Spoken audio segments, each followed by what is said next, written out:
And Team Secret. You are kidding me. No, I'm done. I'm done. You get off the desk. I'm done. Yes, I No, called because it. Why do you keep giving them consulate? I said it. Because they're going to blast you through any holes in the floor. To make sure he's not completely isolated, you've also got the Mute and the Mozzie playing on the top floor. He could barely move in console office and he's still found the opener. If that's how things are going to continue for Joystick tonight, Team Secret could be in serious trouble. They're in trouble inside of round one here as we're heading at a real pace towards a flawless round here, Des. There it is. Joystick, he finishes things just as he starts them. We've got Dan, Scyther in the middle. Because those 3 smokes sat in his back pocket, they are super invaluable the later this round goes on. They certainly are. Now, good night. he's going to be cleared out by a grenade from Gomfi. Joystick, however, manages to find himself one as he jumps out. There's nobody taking him back in. He's going to call it a day, though, and he looks to move back inside. Sleben, well aware of his likely position, just opening up those angles, trying to force the defenders to move around, and in doing so, manages to find himself a second. Gomfi with 2 on the round as well, and another good round for teams. Far too late as the electrical is applied. The thermite, exothermic charge almost about to detonate! And talking about detonating, that is devastating from Joystick. EUL players have been watching Ace of Pyro playing in gold absolutely. 3, and their nitros being thrown at the top floor of Consulate. Gold 2. Always gold 2. Always finds a second before Sleben, who's having a great game, strikes back, finds a second for himself. Still got the Yokais to play behind here potentially, and now Gomfi knows. Scyther finds 1, finds a second. Let him be the one that pushes you and makes the mistake, and it's all too easy for Scyther through nets yet another 3K. Empire finally break the curse and take a round away from Secret. And if it goes in the direction of Team Empire, could be big trouble always. He puts Gomfi in trouble with a headshot, and here I go. There's user in hand, looks to get it down. Yokai drawn out, Sleben down, Joystick double kill, and it's all going in the favour of Team Empire. Shepard has got himself in on the thermite and is going to start getting that diffuser down. Great cover on the Yokai drone, just being denied there. Kills start coming in. Joystick finds Packball, but not before he stops the plant. It's 3 versus 3. The diffuser's down cold on the ground. There's 10 seconds left to go, and we have a flank coming out from Keenan. Dan starts to get the diffuser down. Surely it's too little too late, but no, he gets 1. He gets 2, does it? The diffuser's in place. It's 1 versus 1. It's all down to Dan. The pros fake Ace is the big question. Sticking it out now, Dan. He's got halfway around the map. The ping's coming through, but he must know on yellow. No, he doesn't. That's going to be 1 out by Dan. Empire take round number 9. Gomfi just moving his way up the spiral stairs as well. We've seen an effective flank so far today. We might see another. Shepard, he's getting that diffuser down. It's going to stick. The cover is there. Joystick and Dan with 2 essential kills. Diffuser activated, and Team Secret, they're up against it now, Des. Keenan, he gets 1. Always shuts him down for Team Secret to do something here and leave themselves with enough time. Joystick, he takes the head off Gomfi. It's all down to Sleben. Shut down on the long angle from the ramp by Shepard, and that is going to be Team Empire managing to close it out in round 12 and take a full 3 points. Empire march on, which will take us to our decider, which is Oregon. Than he expected here. Thought he'd have a little bit more swing time, but look at that. Drops the first, but Nath with the revenge. And there's a drone that's coming up from underneath him. There it is. There's the spot. There's the swing. There's the pinch. There was a second body there just in case. But Save seems to be aware as he is on the stairs, on the back stairs, just waiting for one to pop up. But he loses the gunfight instead. That could be a massive removal, but he's got to do it quick as Blur swings round. WTG gets the first drop. Nath gets revenge, has the diffuser inside the site as Karsheka comes around the back split, though. They're still trying to work out, but they seem to have a very good idea where he is. As Electric starts to get open, the drop comes down. They're able to push the body off pillar, covered in the smoke, and look for the corridor. Karsheka gets the double, gets dropped, and there's 2. And this could come and really haunt them in a second as the swing comes through. It's Nath for a triple, but with 1 in elbow, 1 coming round on Electric in the main corridor.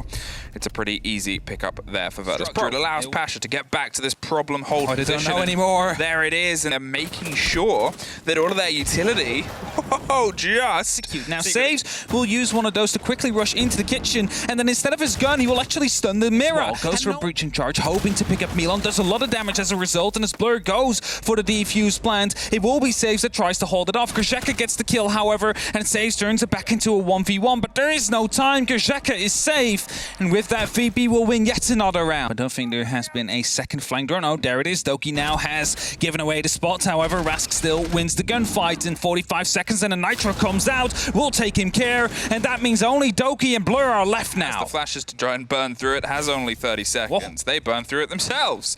They're like, listen, if you're not going to come to us, we'll come to you. Virtus Pro, with the 4-2 half that we said was sort of necessary if they wanted to try and drive this across, rather than later. There's a shotgun ready to pump through the first, just hits and takes care of them. COWANA is the first off. WTG around the back stairs is quickly picked up too. This is definitely most likely going to be a NAVI round. All of them are trying to secure this final kill. He pushed Rusk to his pistol, but Blur is the lock-off. He did all he could there, hope to get the kills, and as the Jaeger is the only one to drop.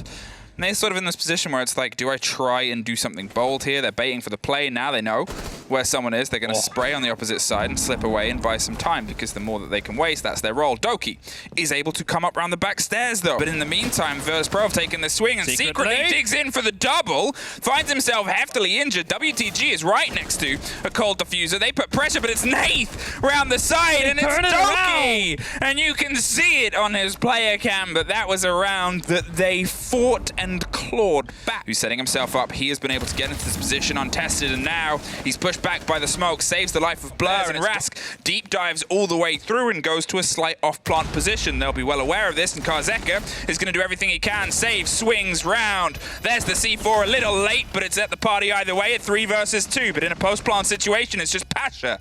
That is all that is left, trying to protect the diffuser from Trophy. Swings onto the first, finds it, almost gets caught, gets the split. No!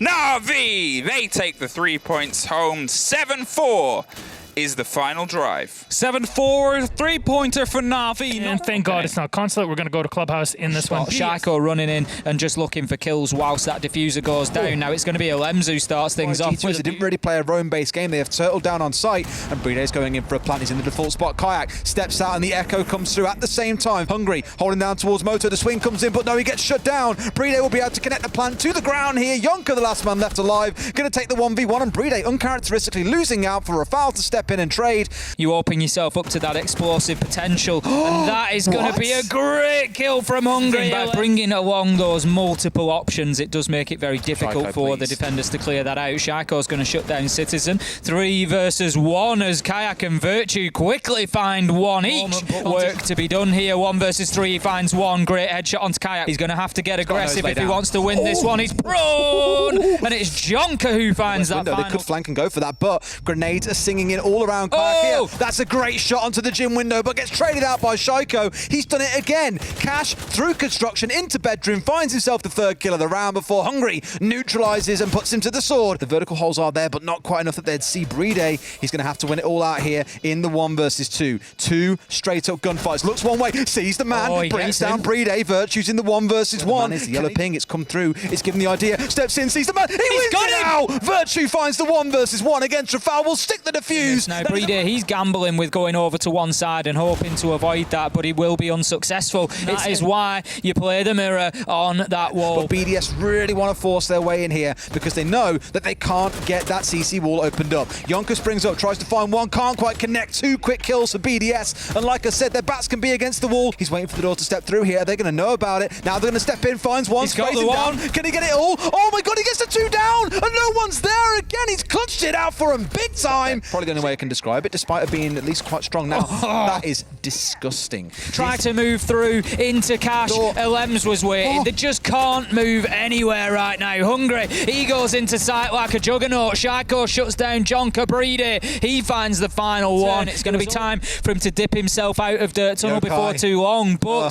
the Yokai will force Monty's shield down, so he has to be careful here. Red Shiro gets one. Hungry just manages to save himself. Diffuser going down from the Monty. It does. 4 versus 3. If that one gets stuck out now, it's become near impossible. A Monty in a post plant, it's never fun. 6-4 at match point. They could try and stage a fight back here. Lem's finding one back on a crutch here in the form of a Monty, but it's working wonders for them. They move to match point, and BDS have got one final shot at staying in this game. G2 won't care what you call it, Des. It's before he steps out to make his shot. There it is. That is exactly what happens. It forces Rafal along the catwalk, and look who's waiting, Des, and takes him off the board. Jonka onto Shaiko. 5 versus 2. The pings are coming in. Bride's underneath Des. I'm not sure they're aware they are. Virtue it is with another essential kill. Headshot Citizen finishes, and that is the round and the game for G2. Kayak's loving life there as well. They know what they've just done. We're going to go to an all-classic Oregon for this one. They've already used all of them, and only Blaz has really suffered, but he doesn't suffer long. Goes up for a second time here, tries to get these kills as two members of COWANA have fallen in the meantime. Blaz will be traded upon, and as Nora is trying to take control of the freezer, it's only up to COWANA now. Knights seem to be unaware that Nitrocell will not get the kill, and Foy will be trying to get the slow down. They managed to get it. Durza gets the kill with the shotgun. They had 6 frag grenades and no successes. Here, they've only got 2, and they found a lot more success. So they need to go for these kills. They need to start flushing in. The shield that Kioxis is behind is in a key position as he downs the thermite. And that was a very clever smoke canister there. Forced them to make a decision, and they weren't ready for it, so they'll get the swing round. Kioxis puts one down and gets one more. A great double take, but they've dug themselves through. Durza with the rotation, and what a fantastic play between the 2 remaining French players on this back line. And there's a great take from Grizzly. One more, but it's ring around the roses, and with only a second left, he can't quite find it. They're just sort of trying to long arm throws. It was a very important kill there, because now UNKNIGHTS can try and retake dorms, but in the meantime, an R-kick has just sort of snuck in on the corner, gonna stick it, and there's the cover from Grizzly. It's all coming up for Grizzly. The trades in a triple is everything, and we find ourselves, though, they're stopping the plant. A very big moment, a 2 versus 1, and Grizzly, he opened with a triple, but he's got to end with an ace if he has any hope of clutching this out. Gives a bit of the game away, but still takes it. No, it was a 4K. Somebody else found one in and amongst the mixture, but there is an attempt now. It's still aggressive. 20 seconds. They're looking for it. Grizzly! 20 seconds. So an R-kick does one more, isolates that Monty, one more, and there's the pop out, but there's the cover. Gorgona kills 3. One of them was an R-kick. But with only 5 seconds, you got to creep a lot closer than that. They've split themselves up. It's 2 stories, but the last body is on the 2nd story above. Watching the diffuser. 1 second, they can't find Grizzly. Here Nure stops with the plant as the pressure is coming down. Durza misses the shot. I'm not quite sure what's happening here, as a lot of damage is being done on either side. Well, the diffuser didn't quite go down, and suddenly it's all blue in the kill feed. You're in a 5 versus 2 and one of you's Monty. Maybe the worst thing. Okay. Voy wants to creep up here, but doesn't want to get isolated. Oh, no. Doesn't even matter. Sloth's dug in on the close corners. Let us know if he swings. Let us know what side. And then we have bodies either side. Grizzly still on the tear he was on before. Puts one more on the tally. And COWANA put themselves onto map point. We're not quite sure. No, he's not even watching. Kills both the Frostmets, though. Kender sneaks in, gets the kill. They were not aware. As the Echo drones are trying to go for the stun. There's a second kill. Beautiful. Rico took control on that one. But it's a Monty, and it's one bit of support, but you still have, yet again, all of he gets it! The quad kill, he's saying leave the ace, but Sloth steals it. And that is a relieved COWANA, and that is... It definitely is. A well-earned Oregon. What a last round that was as well. They realize what's going on. We'll go to Clubhouse. The only real solace they've got is Liam being here at the top side of dirt means they can get blue and dirt, and with 40 seconds left, there is plenty of time to do so. The diffuser starts to go down. Rips is looking like he's likely to stick this. Bibu tries to step out, shut down by Aces with a headshot. Right now, Rogue know exactly where this last player is located, and they're just waiting for the movement to come through. The shots find him through the soft wall, and it's going to be Rips to finish things off under pressure, given that they're just outside of the first minute. First kill once again, Leon this time. They need to be careful for a moment, as Bibu has stepped out there, but Leon's well aware. He knew when he was pushing, Rips could contest to scare him, and as soon as he steps up, they bring him down for free. Rise, bring him one back at the very least, make it 2 as Shinka gets another. It was a 3 versus 3 momentarily. They must know that he's in secret. That call-out must have come through. Wins 1. A shotgun in hand as well. Corey does well to actually just lengthen the engagement there when going up against that shotgun. Rather than faffing around, we're trying to trick this out. He's going on the middle. He's got Thori below. This is it. There you go. That's the trick. Wait. What? That is so big brain. Oh my god. Of course, another smoke coming out of Cactus. He's still got 2 more in back pocket, but Leon go kill apparently was the command into red, and finds one before Bibi puts him down. There's a man to the left that he doesn't know about here who could step out at any moment, and there he goes. P4 finding the kill. Bibu's on the rappel and looking to hold a long line of sight through there. Maybe try and apply some pressure to Garage Catwalk. Look at this. Vitality going straight into sight. There's a kill goes either way, but there's 2 big kills on the top of red stairs there from Shinka. Diffuser going down. There's nothing Crying can do as Vitality level us up once again. 4-all now. Cactus is looking to push down the dirt tunnel, but Rips is lying in wait. He's got the Alder. He gets 1. He continues shooting. He's down the diffuser. Bibu's going to find Corey. P4 once again going into sight, but still going to be able to push forward and make it work, and they need this player out of church. They can't quite make it happen now. Shinka left entirely alone in a 1 versus 3. There's one to the right, has no idea. He's dead. Goodbye. That's game. That's job done. So that leaves us at 5-0 on the scoreboard, and this one... B1 was opened up, but there's still B2 to look towards here. Bit of a cheeky step out as Crime finds one, but instantly traded back, and Rise has found himself a 2K in Garage. That's what you want. A Nitro and 2 impacts left. It's going to be difficult for anything to be done. As you can see, they just take a few steps back, and look at that for a kill onto Corey from Rise. So out comes the Toxic Babe. Cactus is forced away for the time being. Rise Leon gets quad. one, but if he knows about this one, goes near, gets the spray down. No way can he close it out because Rise will do so, secures the ace for himself. In they go, 4 members in, they find 1 kill. Tries to go for the second, but Rich trades it back. A 4 versus 4, Plants going down. Where is the Yokai? I think here Leon could be in a spot to provide a difference. C4 comes out, stops. The Yokai is there. It's the gun of the final blast. They get a replant down, but Leon alive inside a stock for the entire round is going to send us into overtime, which means, as you say, these dying 15 seconds could turn into a bloodbath. That's an incredible shot coming out of P4. Leon finding Big another. play. Make 2 versus 2. 10 seconds to play. We've been here before a couple of times. Rips loses out, but in comes Leon. Nothing left in terms of HP. He's on the flank. Misses the guy by a second. That could have been the big difference maker. They must know about Leon and where he is. They see him through the soft wall. P4 connects the kill. Vitality. Yes, we've now got a double-sized hole opened up. P4 gets the kill onto Aces. The Moto drop comes in,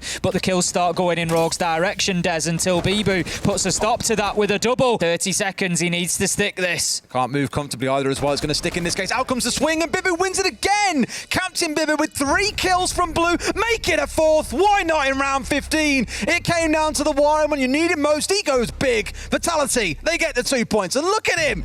He's so animated. He knows what he's done. So close for Rogue there. Then 12 points for Navi, 12 for G2, 10 for BDS and Team Empire, 7 for Vitality, 6 points for all of COWANA, Virtus.pro, and Team Secret, and all the way at the bottom, it is Rogue and UNKNIGHTS with 3 points. Reminder for everybody, UNKNIGHTS are literally train hard, but train hard as an organization has closed its doors, unfortunately for the players, and Ubisoft was kind enough to at least tell them, hey, you can play under your own org. UNKNIGHTS, as a lot of French fans will know them, until the end of Stage 2. That's okay. Hopefully, you can get your own organization to be able to compete in